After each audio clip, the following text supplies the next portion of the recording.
புதுவை காமராஜ் நகர் தொகுதியில் உள்ள மேற்கு கிருஷ்ணா நகர் பகுதியில் சங்கர வித்யாலயா பள்ளியின் பின்புறம் சிமெண்ட் பாதையின் அருகில் மக்கள் அனைவரும் கடந்த 2-3 ஆண்டுகளாக தொடர்ந்து குப்பைகளை கொட்டி கொண்டிருந்தனர். இதனால் அப்பகுதியில் துர்நாற்றமும் நோய் பரவும் அபாயமும் இருந்ததால் அப்பகுதி மக்கள் லட்சிய ஜனநாயக கட்சியின் தலைவரும் காமராஜ் நகர் தொகுதி எம்எல்ஏவுமான ஜோஸ் சார்லஸ் மார்டின் அவர்களிடம் புகார் தெரிவித்தனர். உடனடியாக அவர் ஊழியர்களையும் ஜேசிபி வாகனங்களையும் ஏற்பாடு செய்து குப்பைகளை அகற்றி அந்த இடத்தில் மண்ணை கொட்டி ஜேசிபி இயந்திரத்தால் நிரப்பியதுடன் இனிமேல் குப்பை கொட்டாத அளவிற்கான சுத்தமான இடமாக மாற்றிக் கொடுத்தார். தொகுதி மக்களின் நலனுக்காக மக்கள் புகார் தெரிவித்த ஓரிரு நாட்களில் அந்த இடத்தை தன் சொந்த செலவில் சீரமைத்து கொடுத்தார்.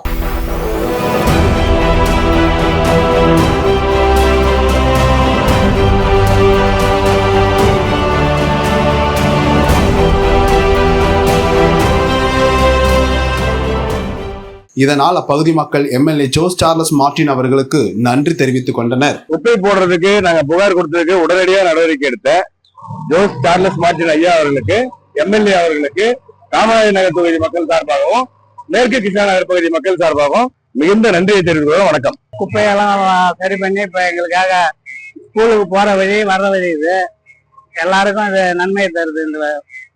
அதனால சார்லஸ் மார்டின் ஐயா அவர்களுக்கு நன்றி.